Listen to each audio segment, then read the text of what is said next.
So, my dear colleagues, friends, all interested and students, researchers, academic staff, it's my pleasure to introduce a roundtable discussion.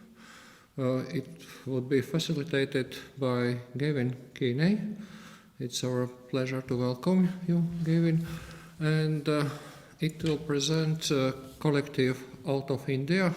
It was founded in Ahmedabad in early 2017 at CAPT University with theoretical cinematic events staged in both Ahmedabad and Venice, Italy.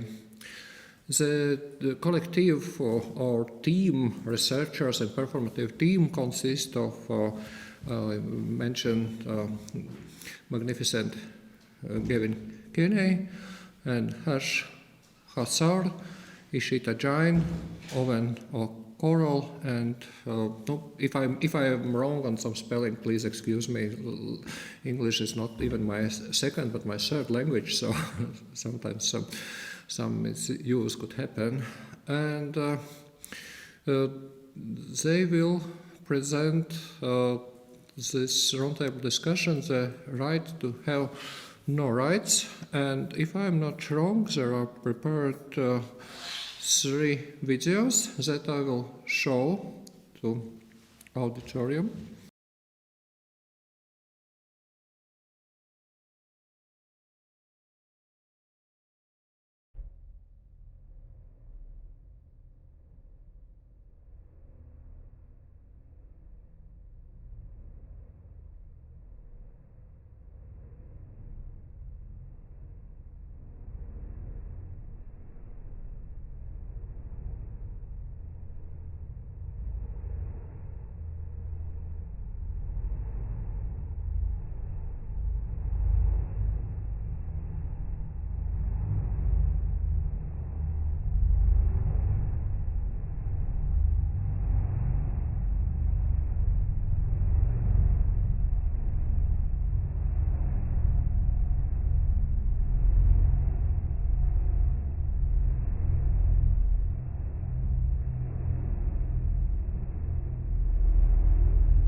there will be 2 more.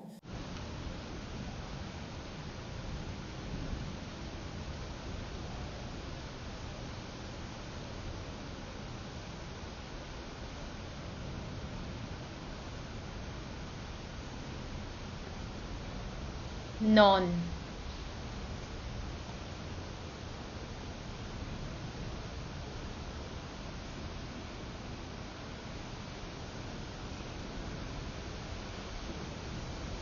Unintended demonstration.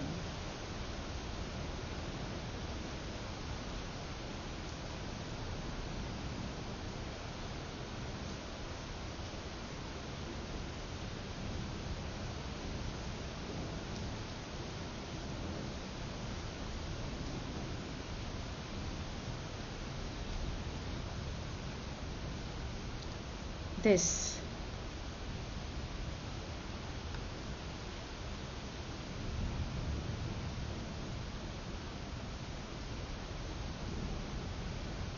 Internal document.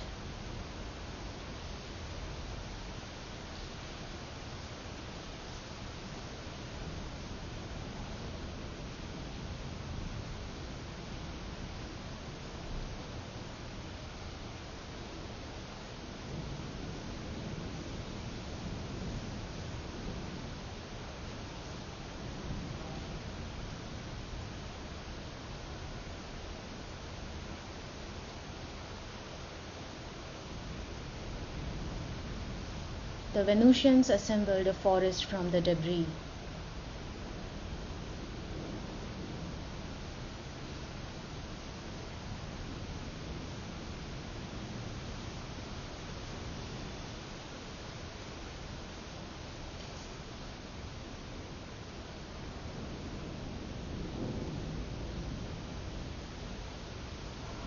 Like this, like this. Like this.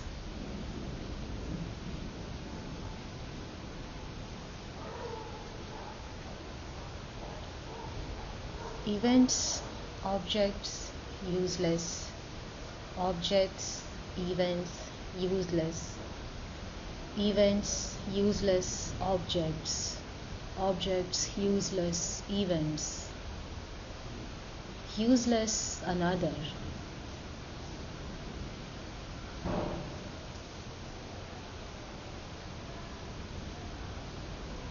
The gatekeepers of academia are guarding a cemetery for the future.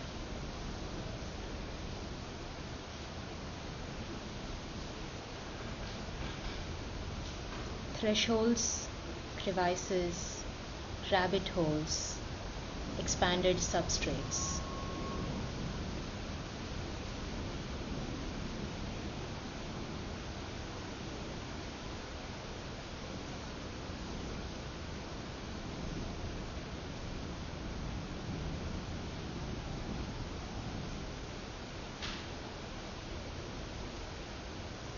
Plague.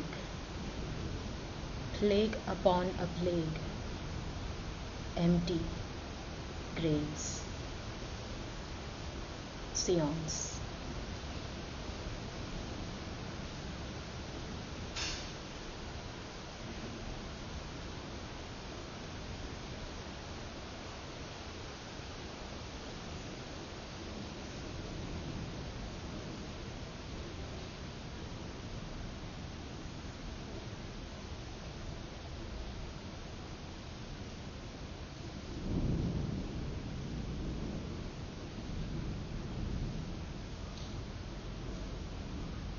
The graves are alive.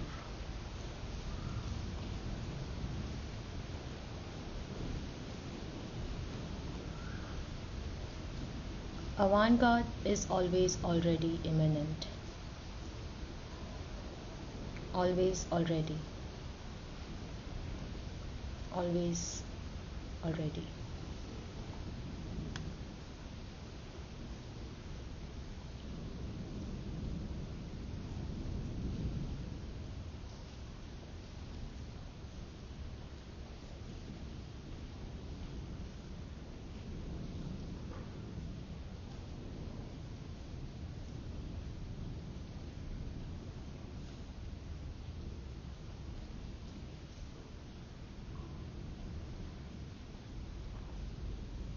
Leap of faith, forms of faith, imminent agency, always already.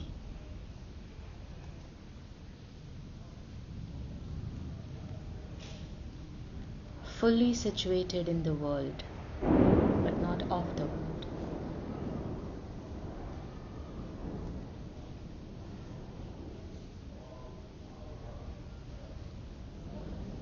Critical reflection, imagination, embodied intellectual faculty, personal and social transformation, biases, forms, a dead load of dumb wisdom.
What is this chaos?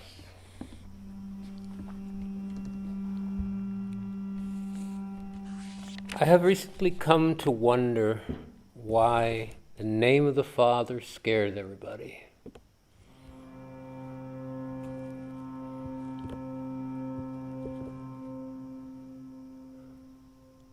Crossing out the name of the Father seems to be the idea of a North Star.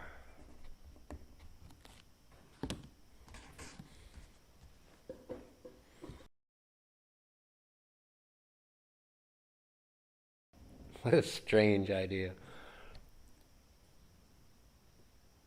Especially order,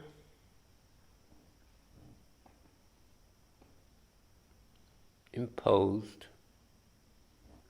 or you probably try to erase that North Star, cross it out. Why would you want to cross it out? So that you could be shipwrecked. And why would you want to be shipwrecked?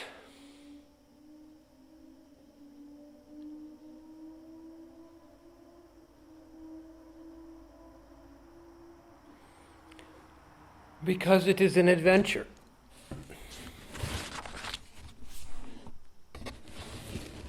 Everybody wants to be shipwrecked. Everyone is secretly waiting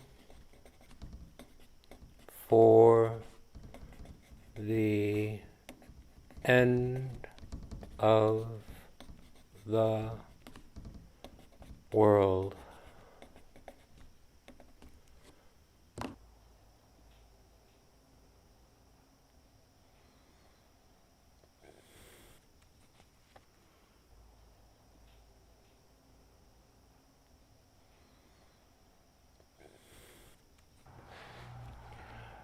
Where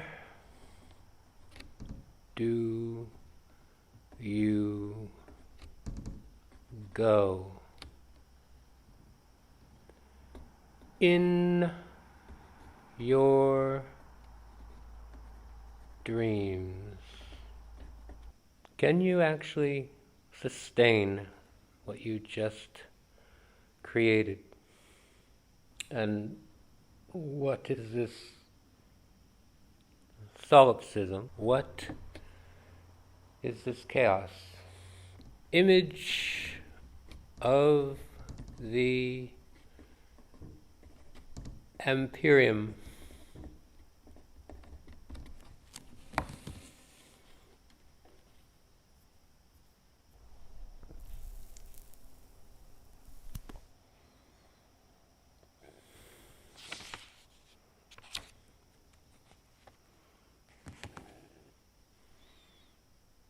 Everyone is secretly waiting for the end of the world. Is everybody secretly waiting for the end of solipsism and that state? If you're a solipsist,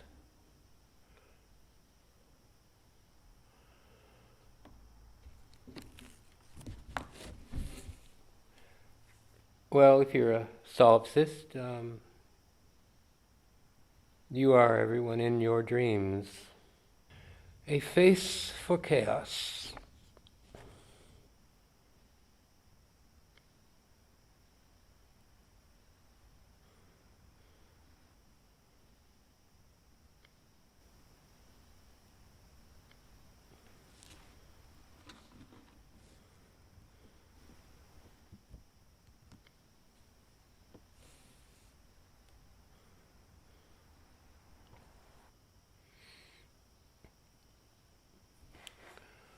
I've always wondered if there's... I'm not sure why.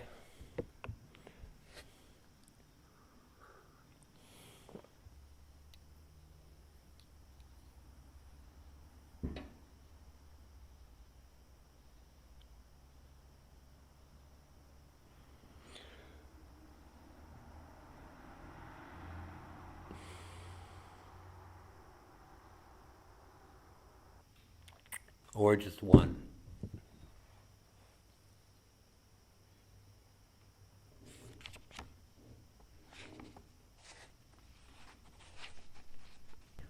So even though you're... Do they get tired of themselves after a while? Tired of the mind shouting. Tired of slinging bridges. Tired of opening roads.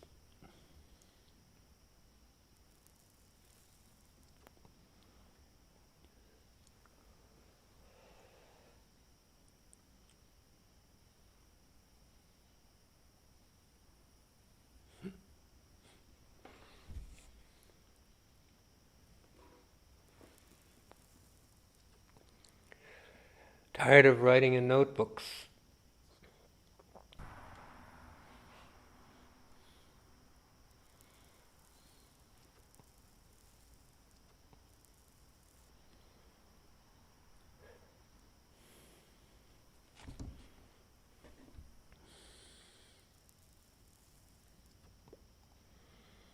About slinging bridges and opening roads.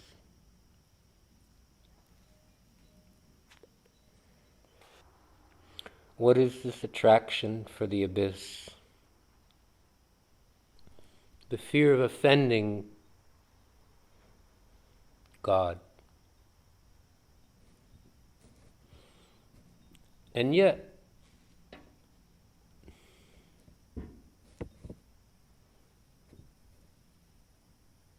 the fear of God might be the last fear you want to retain. So would it offend God to become godlike? It's possible that your mere existence offends God, especially if you're a solipsist. Probably so.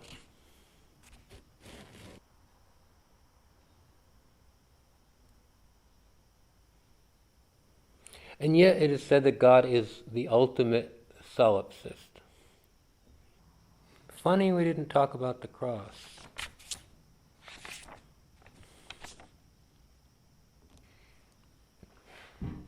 so we create these images to devour ourselves. The bridge is an image. The road is an image. Where are your bridges and roads going? And the cross is an image.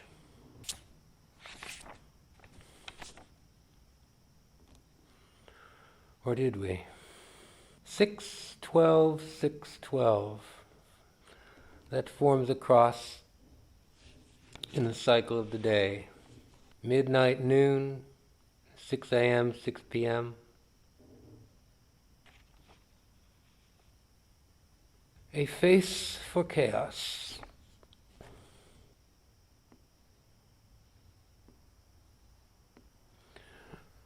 What would you do if somebody said to you, keep me, period, ultimately, period?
Thank you for this very reflective presentation. I really believe it's opened some position of, I would like to say, some meta-analysis position, meta-critical position.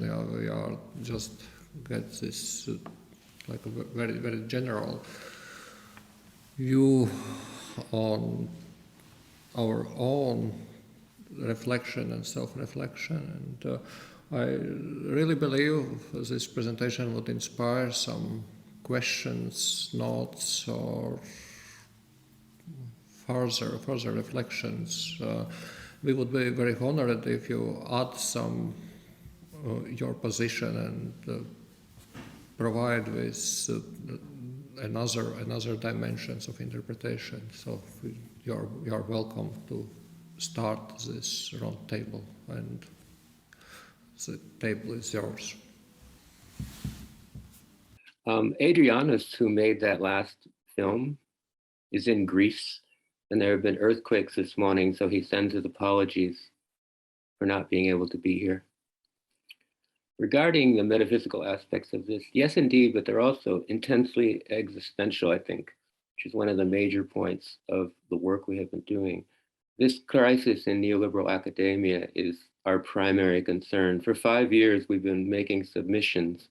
You saw this list of quantum submissions of things that can go wrong, things that can go right. I would say that most people have a 10% record with submissions, publications, conferences, fellowships, residencies, the entire range of opportunities that litters our world, the art academic world. I think Ishita might comment on this briefly, would you?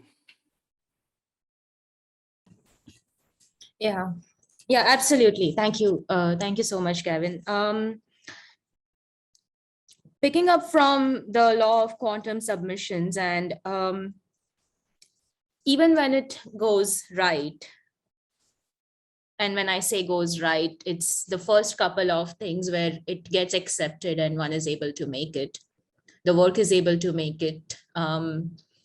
What has to appear through the work appears. There are a series of things that happen, but within the art academic complex that we are, there are times when it feels like being trapped, and there are times it feels like being a choice, because it is indeed forms of prayer. The concerns for us as artist scholars, the concern is what has to appear through the work, while what gets received by the complex are forms of credentials. And we have also recorded huge disparity between the two things. Would you like to take it forward? Gavin, Harsh, you operate in a very different context through the same body of work. Am I audible? Yeah. Okay. Just emphasizing a couple of, I'm just trying to correlate what I just saw. And I just want to reflect and not respond. Why do you call it a submission? And what does it mean when you make it a quantum submission? So, no rights reserved, no rights to anyone, no submission. So, where is the quantum? And I think all that remains is the work that we share, and all that is the work that we are making right now. So now is what is more relevant to me and I'm sure to the collective, then whether it was a submission or not. Yeah. I have a reflection on the point that Harsh you just made, because yes, that when we first started working together, it was quite literally on the fringe, like quite literally as on the fringe as it could be. And the fringe and the underground and the interstitial spaces, all of those spaces are not at all unknown to artists and artist collectives. And therefore we have the entire underground movement. And yes, there is a charged network, more than network, perhaps a circuit that gets constructed, which is quite lively. And Gavin and I have experienced this quite a lot, that most of the production of this work, like you rightly said, that it gets made, the work gets made regardless of submissions happening or not. But most of the production of the work also happens within a peer-to-peer network, within conversations, formal, informal. And it is these energies that produce the work is what actually keeps the circuit going. But the struggle, and this is not a struggle that may or may not get changed or whatever, but the reason this work is so existential is the energy that goes into the making of these circuits gets made elsewhere. And it's that elsewhere which feeds the existential that I feel is experiencing a lot of crisis. That has been my experience of being in this very existentially charged space, through which, yes, works do get produced. But how do you sustain it? Gavin, do you want to take it from there? Yeah. What we have been doing over these 5 years is testing what used to be called the autonomy of the art work, which is a modernist concept, completely broken, by the way, it's utterly broken. And what we ran into is instead this vitalist concept, which is also dangerous because it became dark at times, incredibly dark. Those videos, most of them you would consider dark, especially the second one, Ishita's masterpiece. I mean, that is really a summary of much of what we experienced over the years. When we did these post-rationalizations of these projects to keep them going, we would record them, archive them, take them out of the archive, re-perform them, rewrite them. We're getting publications out of them now, for example. So we have 2 publications that are probably over 3 to 5 years old coming out this year, partly because the publications racket is so slow, but also because it just took so long to properly formulate, get perspective on this existential passage that we went through. So I would add that to this matrix of questions that we just can't answer. What we've done basically is gone through the ringer in 5 years. And we've reached a point where the crisis has precipitated action in the form of 2 PhDs sitting in this conference right now. My second PhD and Ishita's first, and a third one on the horizon because Harsh is going to be doing one shortly. Correct, Harsh? Absolutely. Not just one. Don't stop me at one. Yeah.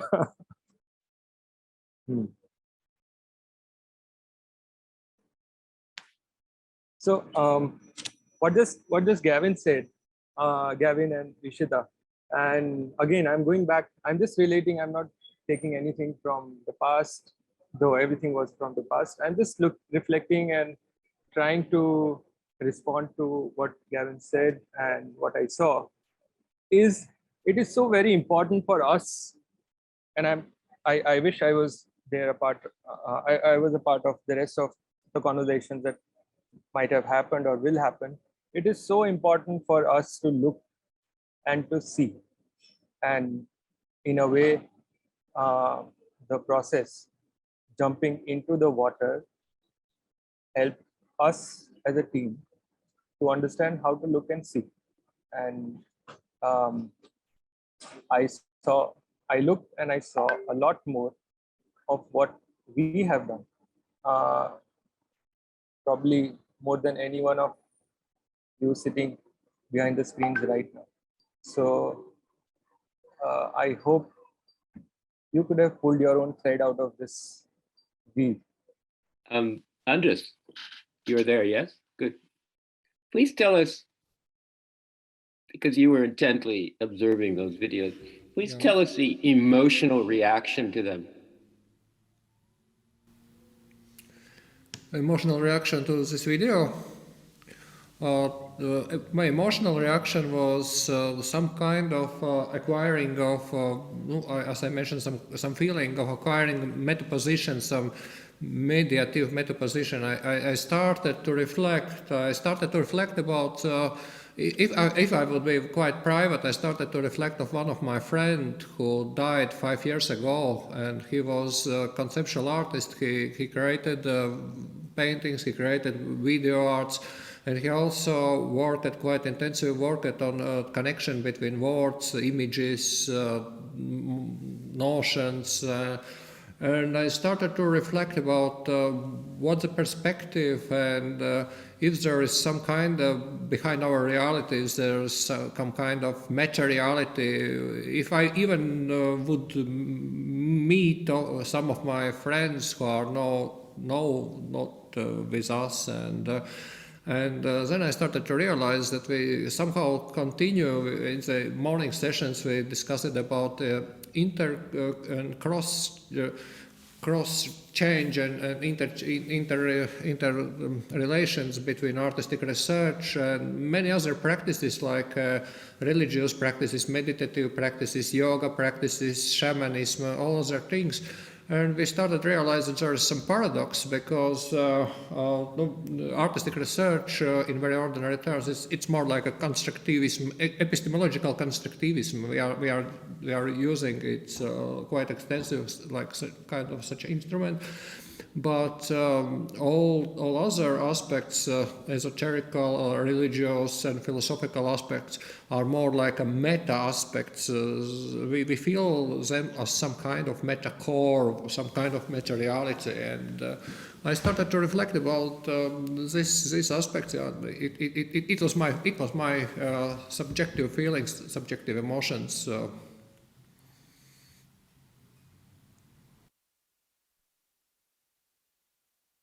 And I also would like to ask people from auditorium, how do you feel? Do you would like to add something? What's your feelings were during this video performances, and how do you feel? Would somebody would like to share?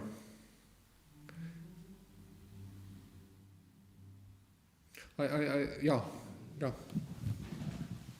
Phil, and probably you are also, if you would like, you are welcome to come here, and it will be. Yeah, thank you so much. I hope that there will not be a sound problem between the two microphones. But I wanted to thank you for your presentation because it opened a field that is very relevant for the topic, but through the nature of the conference was maybe not in the forefront. And this is that artistic research not needingly happens in academic institutions. Although, of course, here we think from that viewpoint, because for us, including artistic research in our work just allows new possibilities for the students. So what we see, or at least I can say it from my perspective, for me it's a fantastic chance for students to open up new horizons for the work and new areas of action for them as artists. But what I felt strongly through your presentation is that, of course, we have to really reflect and respect the fact that taking it into the academic system can also strongly limitate artistic research processes as open reflective platforms, let's say it maybe like that. And therefore this is really precious, although yeah, maybe not although, it's really precious for me also because I have no answers to what you showed, and I have only spontaneous associations in my mind and not really adequate reactions in terms of academic discourse. But I think that's also not needed right now at that point. So thanks a lot. Can I know your name? My name? Yes, sure. Sorry. Yeah. My name is Till Ansgar Baumhauer. I am from Germany, from the Academy of Fine Arts in Dresden. And Okay. I'm... So, yeah. Yeah. What do I call you? What do I call you? We're working on a cross-academic project on artistic research with 4 fine arts academies from different countries in Europe. So that's our background. Okay. I'm very thankful for your kind words, and I'm sure all of us reflect that. I just want to do a little bit of exercise with you because it just popped onto my mind.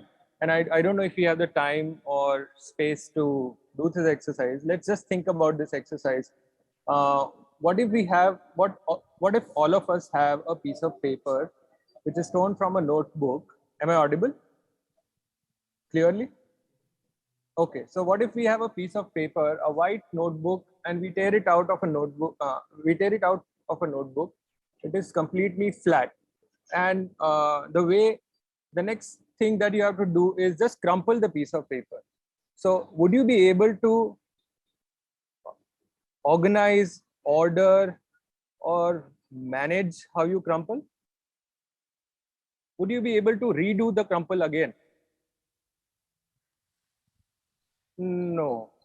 A yes or a no? I would say no. Yes. So you won't be able to crumple it the same way again.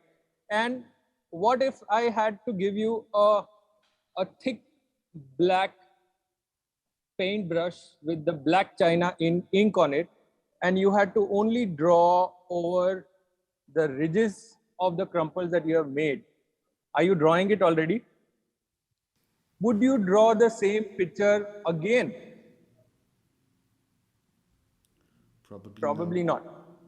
So I think my voice is it's bouncing off from somewhere else, but I think that's a part of the show. So what we just thought of, crumpling and just drawing a line, is so simple, no? And we still can't replicate it. So this, sitting together, the 9 of us or the 10 of us, and talking about something that just got made out of the air, is so unique. That is what makes our participation and your calling us to this conference very important. So I thank you rather.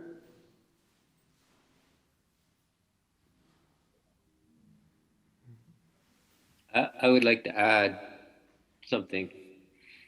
I can hear an echo.